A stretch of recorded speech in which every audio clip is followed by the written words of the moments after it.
In this guide, I'm going to show you how you can change the language on your Nintendo Switch. Before we do get into this guide, if it does help you out, make sure to like the video and subscribe to the channel with all notifications on for more Switch and Switch 2 tutorials. And if at any point throughout this guide you did have any questions, just ask them down in the comment section below and we can help you out further. I'm going to be doing my best to reply to every single comment down there.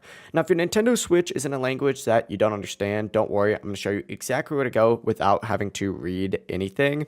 Essentially, from the home screen, go ahead and scroll down to the bottom row of icons and scroll all the way over to the side. Click on this little gear icon right here. This is system settings. Now on the left hand side, you're going to want to scroll all the way down to the very last option on this list. Once you're in here, go ahead and scroll over and look for the fourth option on here. If it's not the fourth or fifth option, it's going to be the sixth option for you. But essentially, go ahead and scroll this. This is going to be your language. It's going to pop up with a thing as soon as you select it. Go ahead and find whatever language you want. For example, English. Select it. And after selecting a new language, the Switch is going to ask you to restart. Go ahead and select the right option to confirm it, and your console will reboot. Once it turns back on, your Switch or Switch 2 will now be in the language that you selected, but that is it. If this guide did help you out, make sure to like the video and subscribe to the channel with all notifications on. It really does help the channel and lets us know that you want more content like this. We'd greatly appreciate it. And if at any point throughout this guide you did have any questions, just ask them down in the comment section below and we could help you out further. Have a great rest of your day though. Peace.